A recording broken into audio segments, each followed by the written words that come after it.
¿Qué tal? ¿Cómo están todos? Yo extrañándoles a ustedes.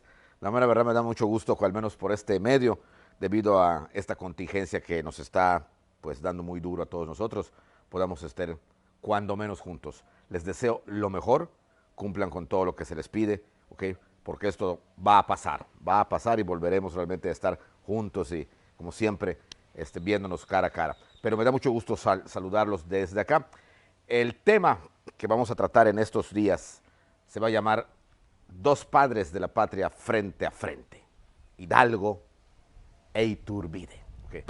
Y vamos a, hoy, el primer tema, ¿okay? Para tratarlo, vamos a tratar en primer lugar de dar una pequeña introducción de quién fue, por ejemplo, el primer personaje de que vamos a hablar, que es don Miguel Hidalgo y Costilla. ¿Por qué se escogió este tema principalmente? Este tema se escoge porque estamos a menos de año y medio de conmemorar el bicentenario de la consumación de la independencia. Realmente es de la independencia, ¿okay? No habría que agregar la palabra consumación, porque desde que se habla de independencia ya somos libres, ¿okay? El 27 de septiembre o mejor dicho, del 2021, se conmemoran la consumación de la independencia. 200 años de que ahora sí México nace como nación. Bien, entonces por eso es que queremos prepararnos como para saber la verdad, ¿ok? Ahora que estamos en épocas de Semana Santa, de Cuaresma que se acerca, pues siempre me gusta tomar esa parte del Evangelio donde está el diálogo entre Pilatos y Jesús, cuando Jesús le dice que está frente a él porque lo han llevado ahí porque dice la verdad, y el que vive y muere por la verdad, pues vivirá eternamente. Y Pilatos le pregunta, el clásico materialista, frívolo, hedonista, que representaría nuestra sociedad actual, ¿la verdad? Dice Pilatos. ¿Y qué es la verdad?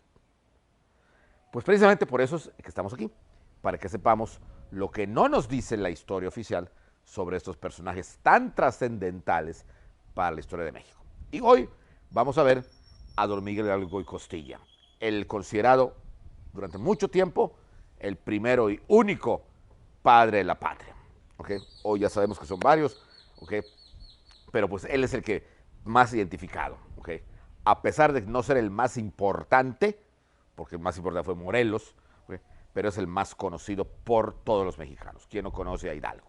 ¿Okay? Pero lo conoce según el libro de texto. Pero ¿quién era realmente este personaje tan carismático en su momento y tan controvertido para la historia de nuestro país? Bueno, don Miguel Hidalgo y Costilla y Gallaga y Andarte, ese era su nombre completo, había nacido en una hacienda bastante grande en la ciudad de Pénjamo, en Guanajuato, la ciudad de Corralejo, ¿okay? Donde ahora se hacen muchos vinos muy importantes en Guanajuato. ¿Okay? Era de su padre, don Cristóbal Hidalgo. Su mamá era doña Ana María Gallaga y Andarte. ¿Okay? Españoles de cepa, como se decía en ese entonces, españoles muy importantes, que vinieron a México, hicieron su buena fortuna en Guanajuato y tenían bastante dinero. Habían hecho realmente una gran fortuna en todo el área de la región de Guanajuato. Pénjamo, Celaya, toda esa región, ¿okay? Hidalgo la conoció. Evidentemente, cuando Hidalgo crece, no era el único, tenía varios hijos, tenía varios hermanos, perdón, y varias hermanas. Los más conocidos, José María, Mariano, Manuel, don Cristóbal el Mayor, en fin, tuvo varios hermanos, muchos de ellos muy conocidos en la historia, algunos relacionados directamente con él, como su hermanito Mariano, que de hecho pocos saben que murió con él en Chihuahua. Y pues como niños bien, pues vivieron y crecieron en la abundancia. Muy probablemente, okay, como niños bien, tenían pues esclavos negros, okay, que eran los esclavos que eran los que se les consideraba como esclavos, porque al indígena no se le podía considerar como esclavo. El indígena era un sujeto de evangelización. Como trabajador sí, okay, pero no como esclavo real, okay, porque la ley no permitía eso para los indígenas. Pero Hidalgo creció en todo esto. Como niño bien, okay, todos ellos fueron por su padre destinados a algo. Por ejemplo, Manuel es destinado a ser abogado. Mariano a ser contador. José María a ser militar. okay, que también era una carrera importante para los criollos. Y sus hijos, varón, o sea, sus hijos Cristóbal y Miguel, para ser curas. ¿Okay? ¿Quién escogía la profesión o la vocación? El papá. A veces con la aquiescencia de la mamá, pero por lo general el papá. ¿Okay? ¿Y cómo lo escogían? Simplemente nacía el bebé, es de cara cura, es de cara militar, así de simple. ¿Okay? Por la cara lo veían. Y desde muy chico, desde los 8 años, Hidalgo y su hermano entraron al colegio de los jesuitas en la ciudad de Valladolid, hoy Morelia. Y ahí estaban estudiando, ¿okay? Cuando Hidalgo tendría como unos quizá de entre 12 y 15 años, cuando viene aquella famosa disposición real emitida por el rey de España, Carlos III, donde expulsaba de España y de todas sus colonias, evidentemente no España era su colonia, a la Compañía de Jesús, o sea, los jesuitas. Se les expropiaba todas sus escuelas y todos sus conventos, todos sus templos, y ellos eran expulsados y llevados como enemigos a España. ¿Por qué? Simplemente porque los jesuitas ya se enfrentaban muy fuertemente hacia la política del rey de España. ¿Okay? Hidalgo era alumno de estos señores en ese momento y fue testigo presencial, como todos los de su generación, cómo fueron sacados los jesuitas de manera violenta de sus conventos, de sus clases, de sus escuelas, ¿okay? Sacados y encadenados y obligados a caminar, encadenados lo que tenían puestos, hasta Veracruz para mandarlos a España. Y en España los van a desterrar. Entonces, esto fue algo que impactó mucho a Hidalgo. Si Hidalgo como jovencito supo o no supo el movimiento violento que hubo en la capital, en la Ciudad de México, ¿okay? Quizá lo haya sabido después, años después, ¿okay? Cuando el virrey, el marqués de Croix, sale al balcón central del Palacio Virreinal y le grita a la gente que estaba allá defendiendo a los jesuitas: ustedes, pueblo, les digo, nacieron para callar y obedecer, y no para opinar de las disposiciones de nuestro monarca. O sea, eso va claro. Quizá desde eso Hidalgo le agarró un poco de tirria hacia el gobierno español, porque para la vista de todos estos jóvenes, y ojo con ellos, toda esta generación en la que de alguna manera, directa o indirecta, van a participar en el movimiento de independencia años después. O sea, eran ellos, los exalumnos o los hijos de los exalumnos de los jesuitas que habían sido expulsados. O sea, nada es casualidad, todo es providencial, dicen por allá. Entonces, fuera los jesuitas, pues todos aquellos niños que estudiaban en el colegio jesuita y que iban a ser jesuitas, porque Hidalgo iba a ser jesuita, pues ¿qué hacer ahora? ¿Qué hacer ahora? Muchos pues vuelven a la vida normal. No, pues yo no quiero, y aprovechan la oportunidad para decir, no era mi vocación y me voy a otro lado. Pero otros sí, como fue el caso de Hidalgo y de su hermano.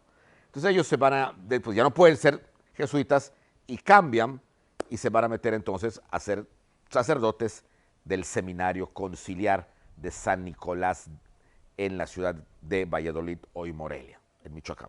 Es decir, para ser curas párrocos, para ser curas del clero secular o diocesano. ¿Por qué? Porque los jesuitas, como todas las congregaciones religiosas que vienen en comunidad, son del clero regular. Jesuitas, franciscanos, dominicos, agustinos, todos ellos. Pero los curas párrocos, ¿ok? No, son del clero diocesano o secular. Entonces Hidalgo ahí va a estudiar. Ya estudiando, ahí sí, lleva toda una vida estudiando ahí, porque en esa época, pues era una vida. Te enclaustraban para ser cura y no salías hasta que ya eras cura. Entonces él va a estudiar, se dice que era magnífico alumno, se dice que era un tipo muy estudioso. Sus contemporáneos que escribieron de él dicen que era muy astuto y que inclusive sus amigos le habían puesto por apodo el zorro, ¿okay? Porque era muy listo, era demasiado listo, ¿okay? Y le decían el zorro. ¿Okay? Y así fue. Hidalgo terminó sus estudios brillantemente, estudia cerca de 15 años la carrera eclesiástica. Pocos saben que Hidalgo era doctor en teología, maestro en filosofía dogmática, o sea, era un tipo culto, Tenía libros que además conseguían en el mercado negro porque no podían permitirse los libros que no fueran visados por la corona española. Recuerden que para ese entonces ya había estallado la Revolución Francesa y todo se controlaba mucho la entrada de libros porque se temía que fueran a perturbar con ideas nuevas a la población novohispana. Entonces algo los conseguía. Entonces tenía libros de Voltaire, de Montesquieu, de Rousseau, de Diderot, de D'Alembert, de John Locke, la nueva filosofía que venía. Ya no era la escolástica la importante, no era la nueva filosofía ilustrada. Entonces Hidalgo se va a alimentar de eso, esa idea nueva. Y ya siendo cura, ¿okay? Pues se va a alimentar de muchas de esas cosas. ¿Okay? Definitivamente el primer cargo que Hidalgo va a desempeñar va a ser de rector del Colegio Seminario de San Nicolás. Su brillantez, sus ideas realmente, era un tipo muy culto, lo van a hacer que su cargo muy joven sea rector del Colegio de San Nicolás. Ahí es cuando le van a poner por apodo el Zorro sus propios alumnos, porque era un tipo muy listo. Era uno de los rectores más recordados hasta hoy, hoy es la Universidad Nicolaita de San Nicolás de Hidalgo, así se llama hoy en día. Okay. Pero en ese entonces era el Seminario Conciliar de San Nicolás. Entonces Hidalgo, muy bueno, como un dato interesante en este momento que fue rector, va a dar un permiso exclusivo a un joven de 30 años que quiso estudiar la carrera de sacerdote. No era común que un tipo de 30 años se inscribiera el primer año. Casi todos eran niños, 10, 12, el más grande tenía 15. Pero este fue a los 30 y pidió que quería, tenía la vocación y quería. Como le dijeron que no, pide hablar con el rector, que era Hidalgo. Hidalgo lo escucha, lo oye y ve que tiene vocación y le da un permiso especial para que estudie, ¿okay?, la carrera de sacerdote. Este joven que quiso estudiar y a los 30 años entró a esta carrera fue nada menos y nada más que José María Morelos y Pavón. Claro, en ese entonces nadie se imaginaba que Hidalgo iba a hacer lo que iba a hacer y mucho menos que Morelos iba a hacer lo que iba a hacer posteriormente. O sea, eran dos personas hasta cierto punto normales en ese entonces. Bueno, pero las ideas de Hidalgo, tantos libros había leído, que empiezan a molestar a mucha gente, sobre todo a los padres de familia de estos jóvenes que iban a ser sacerdotes. Y entonces los obispos decían, pues mejor mandar a Hidalgo a alguna parroquia y quitarlo como rector. Y que una parroquia pues se fuera tranquilo. Y lo mandan primero a una parroquia en la ciudad de Colima, ¿okay? Una parroquia bastante rica, bastante buena. E inclusive ahí hace un teatrito, le dan a un vicario para que lo ayude, que era también muy inteligente como él, el padre Juan Carrasquedo, que los dos se van a entender muy bien. Van a crear un teatro, como les estoy diciendo, en donde él va a presentar obras, ya que no las podía explicar, porque se las tenían prohibidas, entonces las ponía como si fueran unas obras de teatro. Entonces explicaba las obras de Rousseau, pero en teatro. ¿Okay? Entonces, ¿quiénes participaban? Sus feligreses. Entonces aprendían y los que no participaban lo iban a ver. No había tele, así como ahorita que me están viendo y pueden decir adiós. Todo. En aquella época no había más que el teatro. Entonces convirtió en la sacristía en un teatrito a lo que la gente le llamó la Francia chiquita. Debido a esto también les molesta a las altas autoridades eclesiásticas de que este cura estuviera así diciendo cosas y lo pasan a otra, ¿okay?, a una que llamaban San Felipe Torres Mochas. Se le llama, a esa parroquia hasta hoy se le llama así porque la iglesia nunca se terminó, se le hizo la primera torre y la segunda se terminó la mitad, entonces era una torre mocha, entonces por eso se llaman las Torres Mochas, San Felipe Torres Mochas. Y ahí estuvo, pero de ahí, ok, luego sabe que su hermano Cristóbal había muerto y su hermano Cristóbal era el párroco de una parroquia que aunque no muy cercana a alguna ciudad, tenía su lana esa parroquia, la parroquia de Dolores. Y entonces en esa época él pide que como hermanito de cura muerto lo cambien a esa parroquia. ¿Okay? Y es aquí cuando llega a Dolores. Dolores no era ningún pueblucho, ¿okay?, como muchos han creído o como quizás nos han enseñado malamente en la primaria. No era un pueblucho. ¿Era un pueblo? Sí, pero un pueblo grande.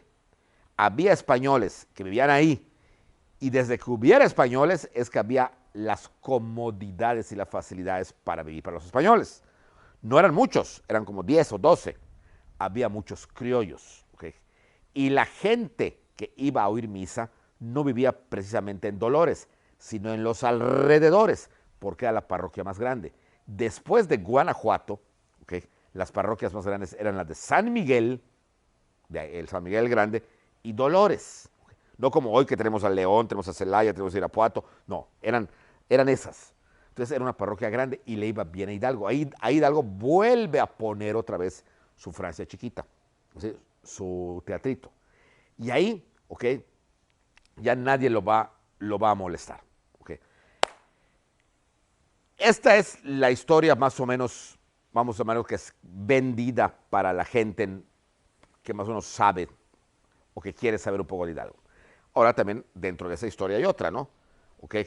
Hidalgo también era un tipo muy culto y tanto en San Felipe como en Colima como en Dolores tenía admiradores y admiradoras, porque Hidalgo no era ningún personaje viejo como lo pintan. Lo han pintado viejo y no era viejo. Hidalgo muere de 56 años y lo que le estoy contando es 10 o 15 años antes. Estamos hablando de un Hidalgo de 40 años. Era un hombre educado en el campo y en la riqueza del campo material y física, así como aquí. Así se había educado don Miguel Hidalgo. Así. Era un hombre fuerte, alto, criollo, de pelo rubio, que luego encaneció muy rápido, ¿ok? Y de ojos, todos los que lo conocieron decían que tenía unos ojos verdes, que solamente te veía con esos ojos verdes y que enloquecías. Y evidentemente, más de una feligresa se moría por él. Y más de una feligresa probó no solamente sus sermones, sino algo más que sus sermones. ¿Okay? De hecho, ¿okay?, se sabe de una con la que tuvo 2 hijas. Esta mujer se llamaba doña Manuela Ramos Pichardo, que existe en la historia. ¿Okay? Y esta mujer tuvo 2 hijas con él que se llamaban Micaela y Manuela. ¿Okay? Las 2 niñas que las pasó todo el tiempo como sus sobrinas. ¿Okay? Mi sobrina, clásico, es mi sobrina, es mi sobrina. ¿Okay? Entonces, así las pasó todo el tiempo. Llegaba a decir que no eran hijas de él, sino de uno de sus hermanos. Como tenía un montón de hermanos, pues sí pasaban agachadas. ¿Okay? Una de ellas, aparentemente Micaela, va a estar con él hasta la Guerra de Independencia. Y luego se pierde en la historia. ¿Okay? Pero se sabe que estuvo con él, al menos hasta cuando llegó a Guadalajara y declara la independencia de Hidalgo. Y esto fue ya muchos años después, cuando ya era bastante grande la muchacha. ¿Okay? Sin embargo, esto no le quitaba la sapiencia. Todo el mundo sabía que Hidalgo era un tipo preparado y culto. Solo caminaba, y la gente decía, ahí está destilando cultura, la cultura de Hidalgo ahí tirada en el suelo. Bueno, tanta cultura, era cultísimo. Dicen que la biblioteca que tenía en su casa de Dolores, que existe y se puede visitar, la casa, el edificio, por lo que está dentro ya no hay nada. ¿Okay? En la casa de Hidalgo tenía una biblioteca inmensa, ya lo hubiera querido así, ¿okay?, la casa del obispo don Manuel Abad y Queipo, que también era muy culto, pero que no estaba así. Hidalgo, en cambio, se comía libros enteros y tenía contactos con el mercado negro. Y como tenía contactos con el mercado negro, le llevaban libros, que no cualquiera los leía. Y así las cosas, así pasa el tiempo, así pasan todos muy contentos y muy felices la vida, ¿ok? Las noticias Hidalgo les llegaba muy rápido, muy pronto. Se sabe que en España ha habido un golpe de Estado, que ha caído el rey, que Napoleón gobierna ahora España, ¿okay? Eso se sabe en Dolores. ¿Okay? Hidalgo dice, bueno, ¿qué está pasando? ¿Qué es lo que pasa? Empieza el forcejeo de que qué hacen los españoles aquí, si deben estar con España o no con España, si se quedan, por qué se quedan, que no se quedan. Empieza un show. Se sabe que el virrey quiere declarar la independencia junto con un grupo de criollos de la Universidad Nacional de México. Los españoles de la audiencia, ¿okay?, dan un golpe de Estado, derrocan al virrey y ahorcan a los criollos, y esto hace el primer derramamiento de sangre de una manera injusta, porque los criollos no pretendían un levantamiento armado, sino simplemente un convencimiento para la independencia en 1808. Al matar a los criollos, que no eran cualquier criollos, eran maestros de la Universidad Nacional de México, Francisco Primo de verdad sobre todo, y había gente muy importante, don Francisco Azcárate, el padre Melchor de Talamantes, no eran Juan Pérez de los Palotes, o sea, era gente y que la gente conocía y apreciaba. Y los españoles los agarran y a Primo, por ejemplo, lo ahorcan misteriosamente en su celda, en las cárceles secretas de la Inquisición, allá en Santo Domingo, atrás de la catedral, donde está la sede federal. Entonces, todo esto indigna a los criollos. Y entonces, al darse cuenta que los españoles se negaban a una independencia que era necesaria porque Napoleón se había adueñado de España y que la independencia ya no era contra España, sino contra Francia, pero los españoles de aquí no lo entendían así, la única manera era a fuerza. Y para eso había que juntarse en reuniones secretas para planear, ahora sí, un levantamiento armado. Porque a fin de cuentas, la mayoría de los soldados eran criollos, la mayoría de los capitanes eran criollos, los generales eran españoles, cierto, pero la mayoría eran criollos. ¿Okay? Y es acá cuando empiezan a haber varias juntas. La primera clásica en la ciudad de Valladolid, hoy Morelia. Ahí empiezan las primeras juntas. ¿Okay? Definitivamente la policía del virrey los descubre fácilmente, los apresa, los amonesta y no lo vuelvan a hacer. Sin embargo, aparece una nueva junta, esta sí, muy, muy especial, a donde va don Miguel Hidalgo. La famosísima y nunca bien ponderada conspiración de Querétaro. En casa, nada menos y nada más que don Miguel Domínguez y su esposa, doña Josefa Ortiz de Domínguez. ¿Por qué? Porque eran importantes. Porque don Miguel Domínguez era corregidor de Querétaro. Algo así como un alcalde mayor. ¿Okay? Y evidentemente la esposa era la corregidora. Y ahí se hacían las reuniones. O sea, era un político, ¿okay? Donde se hacían las reuniones para derrocar al gobierno del virrey, al que pensaban que se había entregado a Napoleón. Y ahí empiezan a asistir personajes ya más conocidos para nosotros, Allende, Aldama, Jiménez, y empiezan a planear un levantamiento. Pero se dan cuenta de que para hacer un levantamiento contra el gobierno español necesitaban a la masa popular. Y ellos no tenían contacto con la masa, solo los curas. Y había que llamar a un cura que pensara como ellos. Y es entonces cuando van a llamar a don Miguel Hidalgo y Costilla. ¿Okay? Precisamente en una obra de teatro, doña Josefa, que era su amiga, le dice al capitán Allende, yo lo conozco, te lo voy a presentar. Lo presentan, invitan a Hidalgo a las juntas. Hidalgo ya pensaba así, pensaba que era importante una independencia. Y fácilmente, con la labia que tenía, con el carisma que tenía, con esa imagen que solamente cuando llegó el padre Hidalgo, lo rodeaban todos, el padre Hidalgo. ¿Okay? Y cuando se armaba el baile en casa de doña Josefa, porque eso era parte de la estrategia para que no sospechen, todo el mundo quería bailar con Hidalgo. Bailaba, ¿quién quería bailar conmigo? Ya, bailaba, o sea, le encantaba. Era un tipo muy, muy carismático. Entonces, naturalmente, se convierte en el líder de esta situación. ¿Okay? En el líder. ¿Okay? Bien. Ya sabemos todo lo que pasa. La conspiración de Querétaro igual es descubierta. Hay que reconocer que la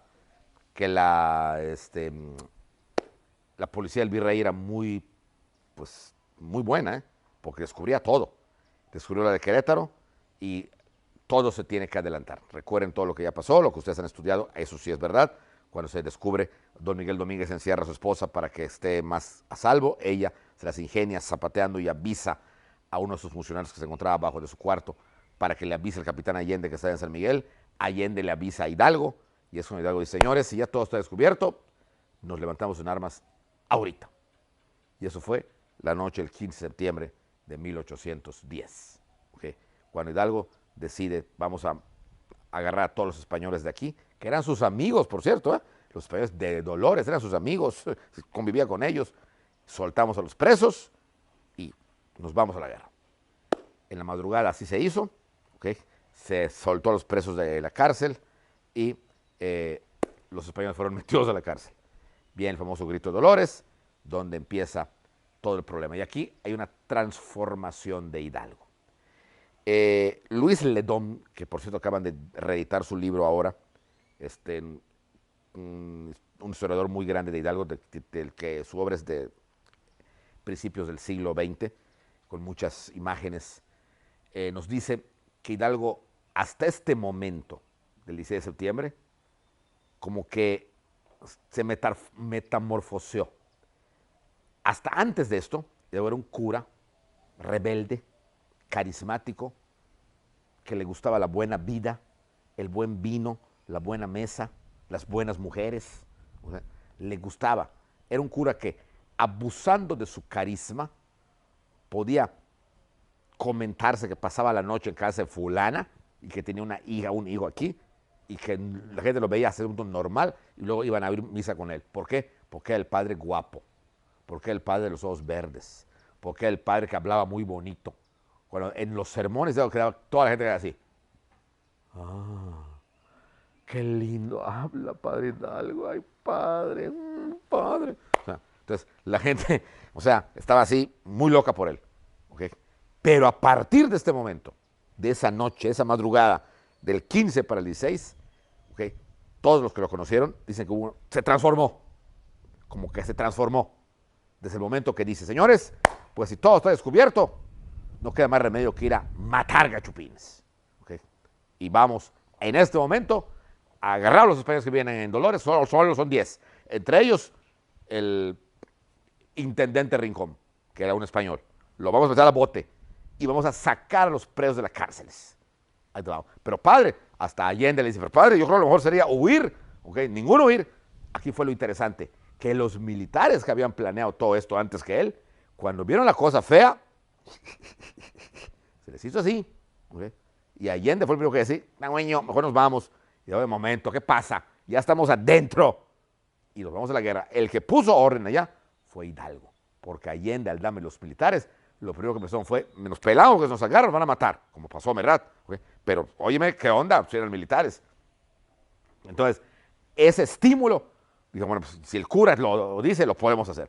Y esa noche, esa madrugada, 1, 2, 3 de la madrugada del 16 de septiembre, van, agarran a los presos, los sueltan de la cárcel y en su lugar meten a los españoles, que todos adormilados ni sabían a dónde los estaban llevando. No sé por qué me despiertan, qué onda, qué pasa. Y cuando ya despertaron al día siguiente, dieron cuenta que estaban en la cárcel. ¿Okay? Y fue a las 6 de la mañana, cuando Hidalgo da el famoso grito que todos conocemos. ¿Okay? En la parroquia de Dolores, donde palabras más, palabras menos, según el único testimonio escrito, y aquí termino, que nos dio su sacristán, don Pedro García, en unos apuntes que se encontraron hace más de 100 años, ¿okay? Nos dice que habló de la independencia, habló de que España estaba en manos de la Francia, que Napoleón era el enemigo, ¿okay? Habló de que era el momento de la independencia y que dijo las siguientes palabras, ¿okay? Viva Fernando VII, viva la independencia y muera el mal gobierno. No llegó a decir nunca, mueran los gachupines. Cuando el pueblo oyó esto, ¿okay? El pueblo, cuando el informe que le llega al pueblo, ya no fue, aunque pensaba que lo oyó, ya no era muera el mal gobierno. Para el pueblo era mueran los gachupines. Y el pueblo fue el que iba por las calles gritando, mueran los gachupines. Cuando ese pueblo que lo oyó jala a más pueblo, ese más pueblo ya no gritaba mueran los gachupines, sino gritaban mueran los blancos. Y cuando esos agarran a más, empiezan a gritar mueran los españoles. Y cuando agarran más, empiezan a gritar mueran los ricos. Eso es lo peligroso y fue lo que le falló a Hidalgo. ¿Okay? Destapó un populismo, una guerra de castas tremenda, una guerra de castas de la que luego se va a arrepentir. Pero esto lo veremos la siguiente clase. Descansen, no salgan de sus casas y nos vemos muy pronto.